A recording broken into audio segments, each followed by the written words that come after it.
Start talking. Okay.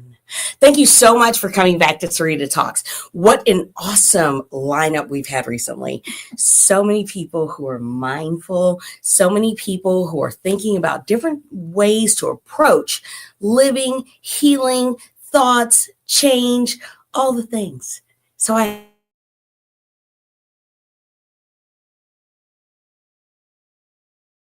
other things. Philana, and but she's also Would be for some people like gemstones that are faceted. You're talking to, and what gems are you? The idea of precious stones and how rocks that are considered precious from being in the ground to real is geology. I mean, everything comes. So that's the whole study of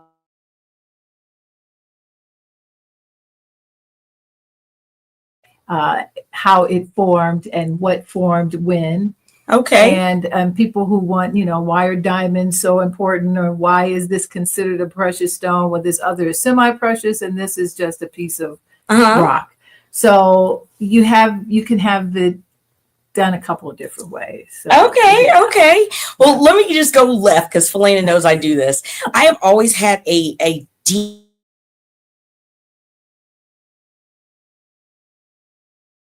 for geology. Okay. And the reasoning behind this disdain is because I was in community college and, I was not living my life right. I was in my probably like 20-year-old phase.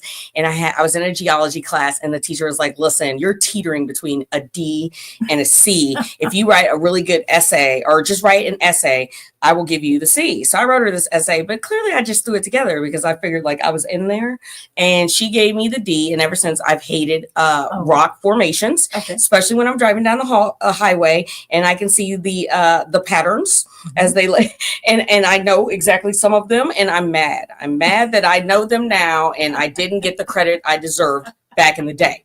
Okay, so you brought a book with you. Segue. Now that we have that, all right. Segue into first book. Just want to show it up. Just put it up there. That's give a little shout out to Simon and Schuster. Yeah, Simon and Schuster. This is an old book, you can tell. Gems and Precious Stones. Yeah. And I did a class. I work at a local place called Heart, Body, and Soul. And we did a class a couple of years ago on me and another coworker on stones. And her specialty, my second specialty, but her specialty is really understanding how to see these things right out of the ground and identify them. I need them cleaned up a little bit to do a better job of it. But I wanted to talk about the geology of it because in the business, I've worked at metaphysical bookstores now for 10 years or more. I've studied and worked with crystals, gemstones, minerals, whatever word we want to use, for easily 35 years. And the thing that is most interesting is that a geologist, like you said, is going to have this. This is the strata. It's igneous, it's metamorphic, it's sedimentary, whatever. And then the metaphysical, spiritual people are going to be saying, "Oh, but rose quartz is for self-love and this or that." And the geology person will be going like, "That's nonsense." And well, we got 3 viewers. I just want to tell you, you can throw something in the chat if you want to. But can we ask, can you define metaphysical for people that don't know? They just pass it by, they see it, they're like, oh, yeah. Can you dispel the yeah, like it's like just make it 2 words, meta and physical. So the prefix meta, whenever you see that, this all Greek stuff, it just means above or beyond or more that, beyond that, above that, beyond that, below, but like there's more to something. And then physical just means that it's 3-dimensional physical matter. Okay. So metaphysical just means beyond the physical. Okay, beyond what you can see. Yes.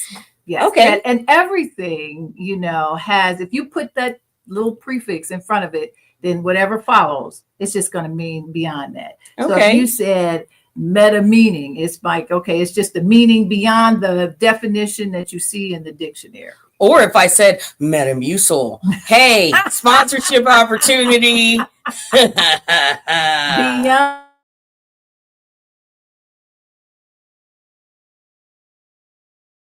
that you think you're eating is not enough. You got to do a little more. So in the ways of looking at something that's metaphysical is saying there is something to the essence of it beyond what you just are observable, testable, like the five senses kind of. Absolutely. Absolutely. And a lot of people don't understand that wind.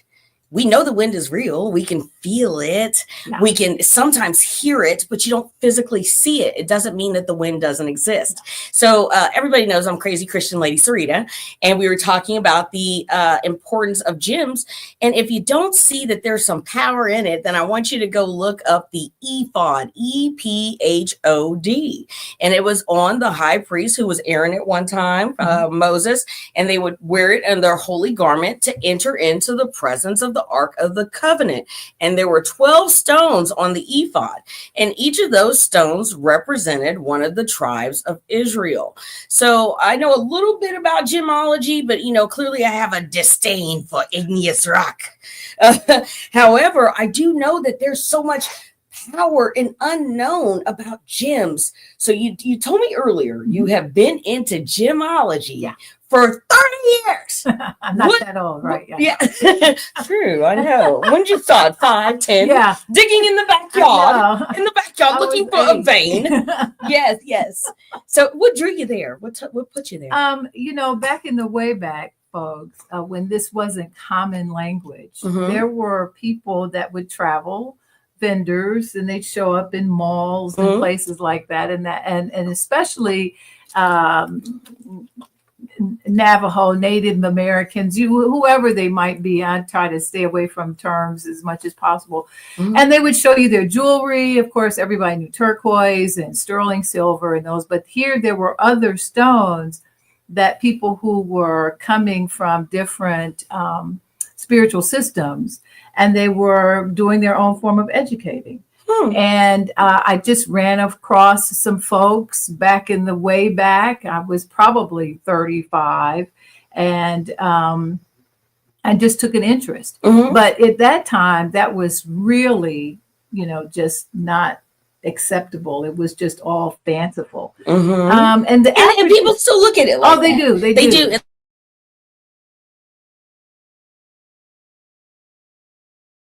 Esoteric. I'm not quite sure if that's the right definition, though. What's esoteric is to use crystals and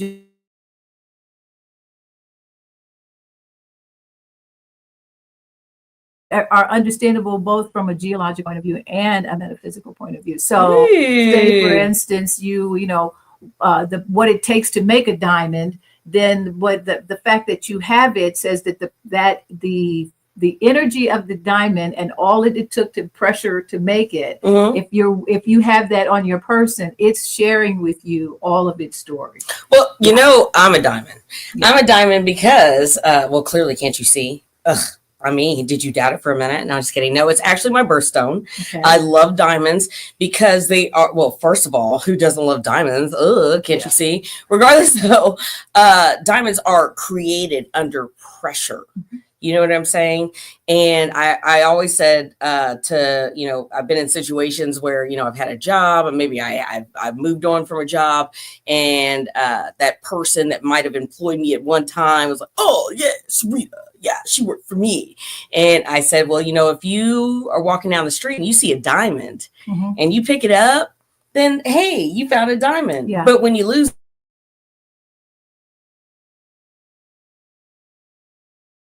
make it go. Jewels have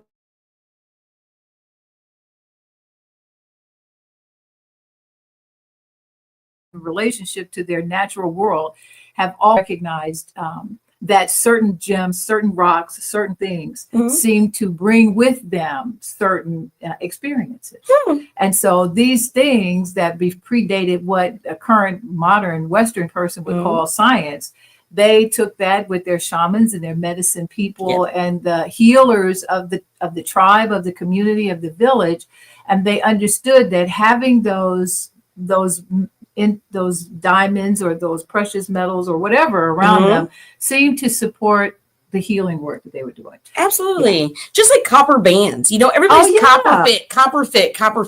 Copper is what? A metal. And when you're putting it on your body to alleviate stress, what are you doing? Yeah. So now I just talked about copper is a conductor of electricity. Just like and gold. What is your body made of? Your body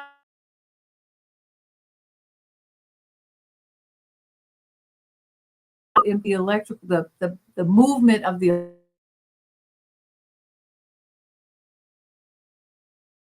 So I understand why the scientists get mad at the metaphysicians when in fact all we're telling you is there are more uses. So everybody's watch or computer stuff, there's quartzes that are in there. Yes. Everything that you use that has any kind of precision and movement of electricity. Quartz laser. They have to have these gems, these stones, these crystals, these minerals. This is what makes it happen. Just like we're saying, gold, silver, you have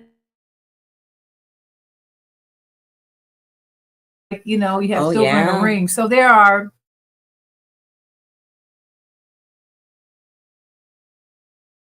barriers, boundaries, and limits in places, but mostly just controls. If you could heal yourself, then I don't have to pay someone. Absolutely. Oh, hey, just stay tuned because tuning forks is in my future. I just got my set. I'm getting ready to start learning that principle because as a musician of old, I've just come to understand, when they say everything is frequency, let's not be flippant about it. Everything is vibrating at a frequency. Everything has a vibration, an energy, a sound, a hum.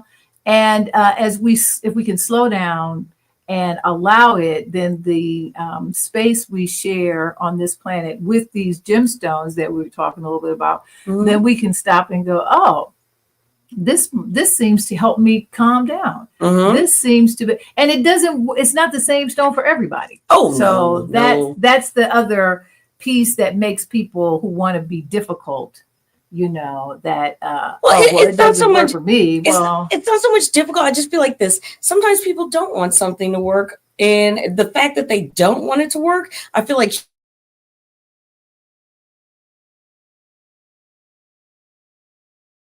you go in with the wrong mindset to a perfect surgery, you can end up coming out dead. I mean, you can just, you know what I'm saying? For real, like just give up on me. Just give up on yourself. That's kind of like that whole sugar pill kind of thing, placebo also self-fulfilling prophecy. That's a psychological concept of whatever you say is what you're going to create for yourself.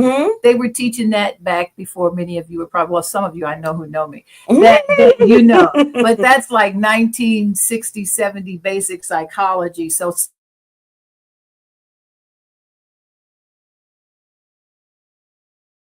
manifest. It was manifest, but it actually goes back.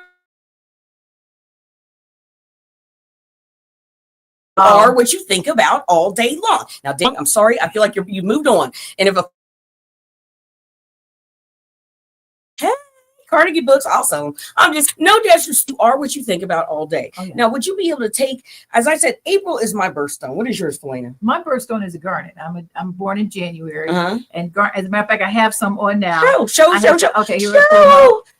I'm gonna just show you. She told me to bring stuff, and I forgot. Okay. So I'm just gonna do first from the beginning.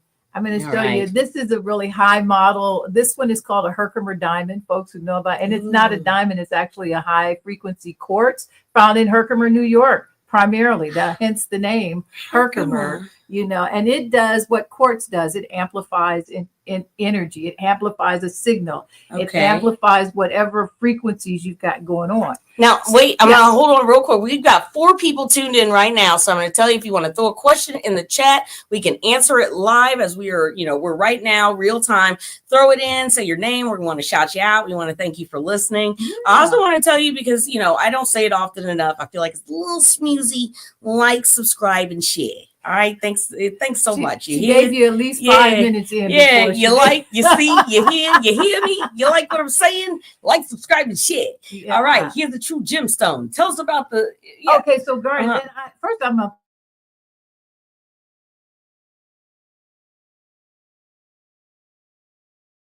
because oh shoot, I forgot because just purchased for my birthday beautiful garden. Ooh. I make these, so if you're interested, you see them all the time, but mine are made because I'm like that. But these are all gemstones, and there's some really intricate details she's kind of passing over. This all so I wanted to show you. So that bracelet, I really like it. So this is the garnet. It's a deep red one. This other stone is rose quartz. People know that. Yeah, and then it has a little heart on there. That's kind of the giveaway, isn't it? So rose quartz is a stone of self-love. And that's let me do it like QVC, and then you explain it. So that's your self-love stone, rose quartz, and you give that to people when you want to help them feel that's personal feeling about themselves.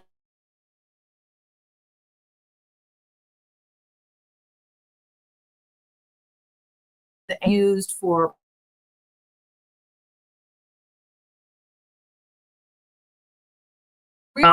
the world's based on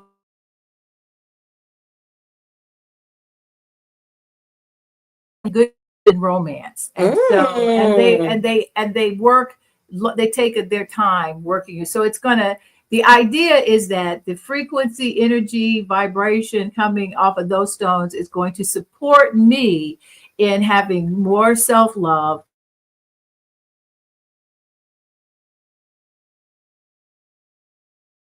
To the possibilities of love and romance, but it is a prosperity stone. Okay, so you can get money in a man with a garnet. Hey, that's what it sounds like. Money in a man. It doesn't cost as much as no, that was terrible. I take that back. I take the tongue back. Yes. So that's that. When you know, and when people, so when you go out and buy stuff, this is kind of what you want to be looking for. I'll let you model that. Thank you, darling. This one, and they, as a matter of fact, shout out to my granddaughter. We both got the same bracelets, and she. So again, we see rose quartz in there, right? But now the other stone is called rhodonite. Ooh, is that the white one? Darker, no, the rhodonite is the darker pink. Yes. While the rose quartz is the lighter pink. And the rhodonite is used when people for emotional heartaches, heartbreaks. It's what some people would say the shadow aspect. So like if your heart's been broken or something emotionally shocks you, then the rhodonite has the ability to support you in easing your heart to come back to a more open, gentle, loving space. And it helps you speak about the things that have broken your heart or the things that are weighing heavy on you. I love that. So so that's the reason for that stone. Rhodonite is one of my favorite stones. And of course, you see both have beautiful little heart charms on them. I've never, I don't expect you to be an expert on Catholicism, but I know a lot of them use a rosary. Or do you know anything about the rosary beads? A little bit. Good. Okay, so first, I don't want to scare y'all, but those of you who know me, you will understand that the beads, the rosary beads, are functionally similar to like mala beads, which you will find in the Buddhist tradition. Yes. They use the mala beads, of course, with a consistent prayer. I will not butcher it, but you could use any number of prayers. They are done in a certain number of beads. Same with the rosary, certain number of beads that end in say, for instance, if you were Buddhist, it might end in and there may be at a certain point, a Buddha head or a larger bead. I forgot the right name for it. Star, sorry, you told me what it was before. And in the rosary, it's usually the cross or the crucifix or the figure. And that tells you you've reached halfway through if it were my understanding, because I'm not Catholic, if you've reached the halfway point of the prayer cycle of what your petition or your intercessory prayer or whatever every religious system has a process, right? And so with those beads, that's to aid your prayer process. Absolutely. And honestly, I learned what I learned about rosary folk medicine of the Holy Mother of Death. So that's a really nice book. Okay, well, very nice. I didn't know that she well, that's the people who follow her. So people don't, when you want to, first of all, and if there's anything I could say that's like a personal conversation, that it gets really difficult, but people want to blend what is religious with what is spiritual. And those are not the same. And so people can be spiritual and not religious. People can be religious and be spiritual. People can be religious and not be spiritual. And that sometimes blows their mind. But, religions are systems of helping people function in their environment. In fellowship. All of it. Because we like to do things in community. Yeah. And I feel like worshiping is a great time to do things in community, and we've been doing that since people been doing it. since the beginning of time. It's a human conversation. One does not choose to walk through the world completely by themselves. I would hope not. Where you come from, geography, all that other stuff matters.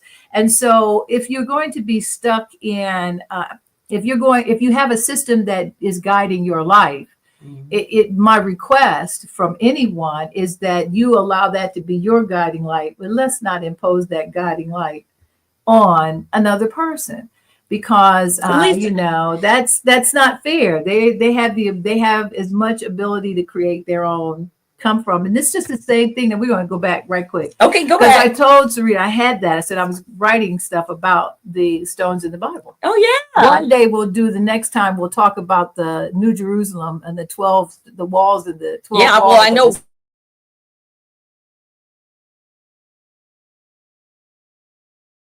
Yeah, just pearl. There are 12 different, I think for Aaron's breastplate,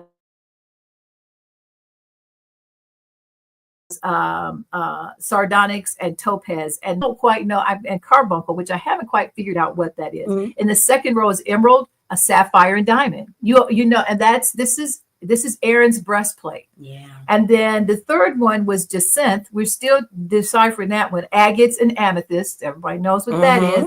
And the fourth row are beryls, onyx, and jaspers. And then there's gold filigree all around it. These are the 12 stones of the breastplate of Aaron. So for people who are in the Old Testament, so when folks want to go like, that's just not biblical, that's not true. Then why those stones? And if you start to decipher what those stones meant, then you can begin to what was the stone for each tribe, as you said, and then what did that signify, or I make it identifiable with what tribe. All of the symbols and messages throughout all of the centuries of human thought and feeling are more available to us now than they ever were. And I think sometimes that's making it difficult for people because they have so much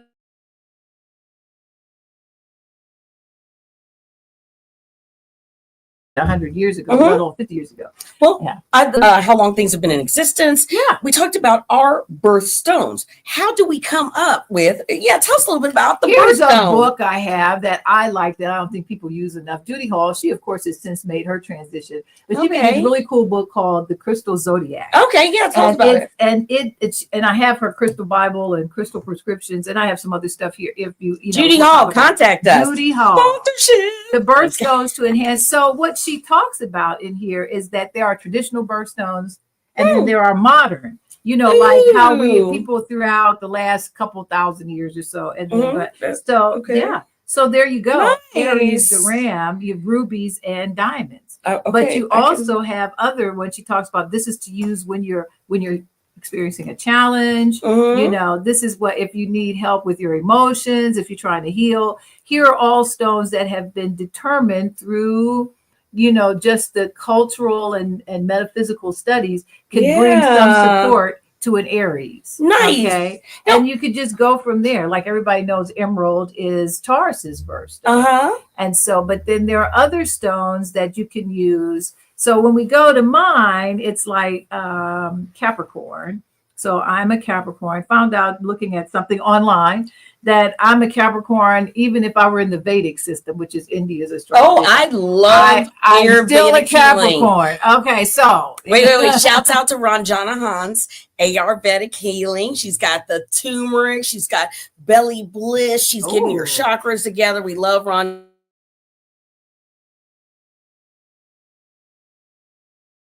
Ayurvedic. Get your ashwagandha and your turmeric, please. Thank you. All right, go ahead. So then we just talked about, so that was the thing about, not the moon in Capricorn, but I wanted the sun in Capricorn. Mhm. So, and this, but her book goes through technology that people don't always talk about. But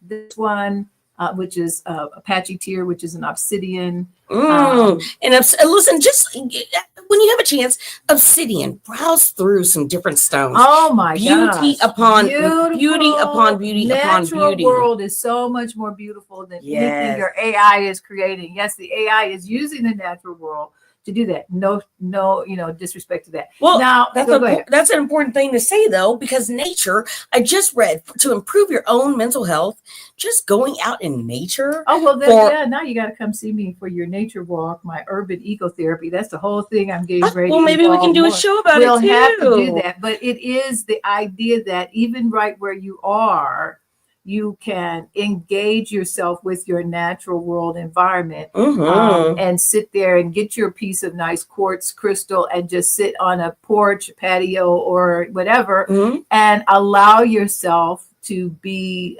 surrounded by the natural world. And take off those shoes and put your feet on the dirt. Take your shoes off and ground. We are, like she told us, we're electrical, okay? Yes. So when you put your feet onto that ground, they're calling it earthing, they're calling it grounding, they're calling it whatever they want. They're calling it that when we were barefoot running around, that's how we were healing each other. We were out in the sun. That's what was healing us. So there's a lot of things, and it has nothing to do with, this stuff we just instantly discount it because we don't know where it comes from. Do it.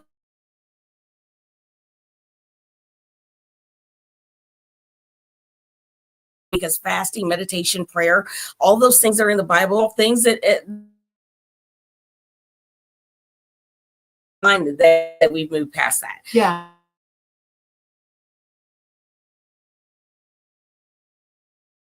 Of animal sacrifice. It's not that deep, honey. It's not okay. We're not eating the dogs. They're eating the cats. Well, listen, and no political right there, but it just went in that moment. And the most important part about everything you just said is that it exists across, humans were developing across this planet all at the same time. It's very easy to get, this is what was happening in biblical times, this, that, another. Well, the world was still round. It was still filled with a whole bunch of people. And some folks were doing some totally different things. And it was sufficient for their day. That's right. It was appropriate for their environment. It was in line with how they had encountered the divine, the source, the whatever term they used for their God. It was appropriate for it kept them together. It kept that village together, that civilization together.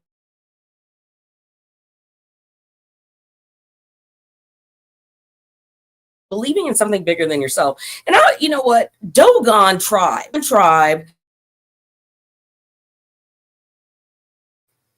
and the Sirius star ranges and star formations that are not able to be seen from the naked eye thousands of years ago. So on that note,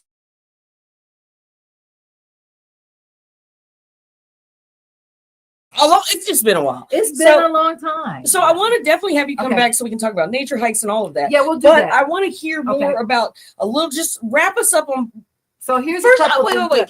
Let's cut to the chase. What can we tell someone right now that has all of their, I don't know if I should. I don't know if I should. You know what? Say a prayer about it. That's what I'm going to tell you, and see if maybe you have a pain in your shoulder, and maybe God is calling you, just like God says, hey, I sent you to the doctor. I made them exist. He made things exist from the beginning of time that could heal us. So give Jesus a chance to do things differently than what you thought he could. Okay, how about that? All right, now you go ahead. Okay, mind you, with all respect, I'm not quite that Christian. Oh, no. I'm just the crazy. Yeah, there we go. But I have, I've lived through and studied enough of the things to understand that the source of all life, and that's called by many names. The Hindus say the names were infinite. So called by many names and understood in many ways. And being able to connect yourself to creation however that works. So for some people, it is to use crystals and Mm-hmm. gritting. You can do a simple thing like go to a local store. Of course, I'm gonna have to say, I work at Heart, Body, and Soul here in Columbia, but there are stores everywhere. I worked at another really beautiful place called House of Ravenwood. That's in Yellow Springs, Ohio. Anybody know Dave Chappelle? I love it. That's where he's at. And in those places, you can get simple things like get 4 pieces of nice sized quartz and put them in the 4 corners of your room and put yourself in the center of the room and just do a small meditation. Put something on. Use YouTube for as many ways as you can. Get an easy meditation on YouTube. And that way you can begin to calm yourself. If you need to put some headphones on so that you cannot hear, because some people have with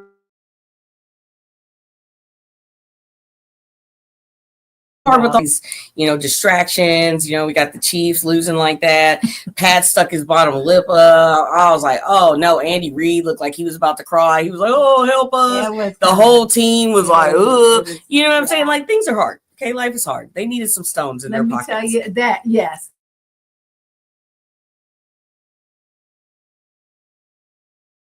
Mm-hmm. Crystal.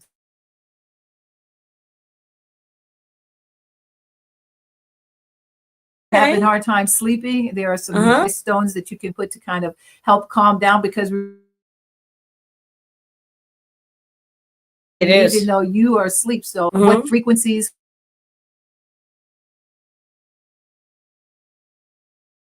and put them under your bed.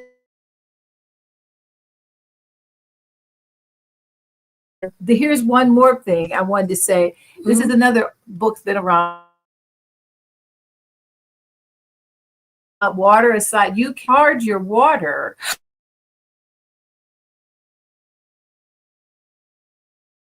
Just like Professor Emoto and the whole life, the secret life water, like the secret life of. You should be speaking life and love.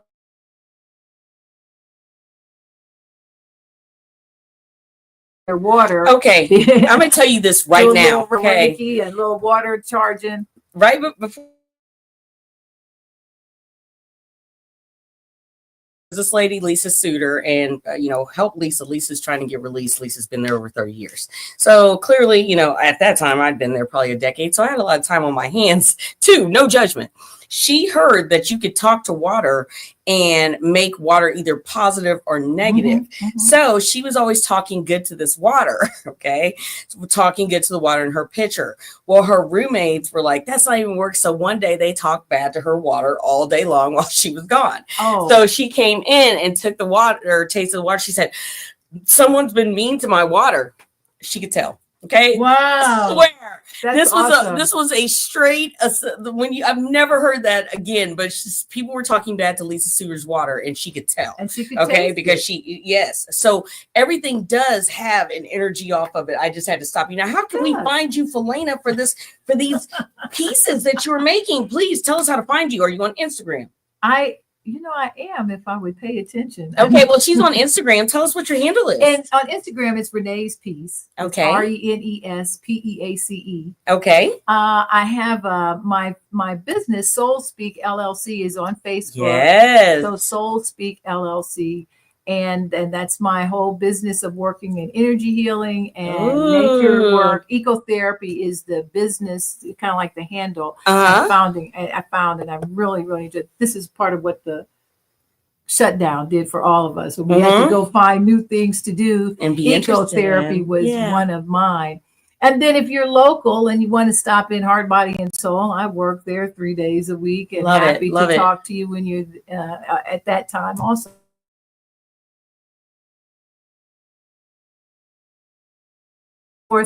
I'm not as high energy, and getting focused on providing support for people who are interested in creating the best life they want for themselves. Absolutely. And using what I call melanated metaphysics. So that are focused on our communities and our health. They are alternatives. They are not replacements. And I would tell anyone, regardless of their age, just told my 88-year-old aunt that if you keep doing the same thing over and over again, expecting a different result, You're and crazy. she's using the healthcare system to try, why can't I get better? I was like, and you're going to have to go see, you need to see an acupuncturist. You need to go see, let me do some Reiki on you. You need to go, you got to go see other people and get other systems and go to the chiropractor.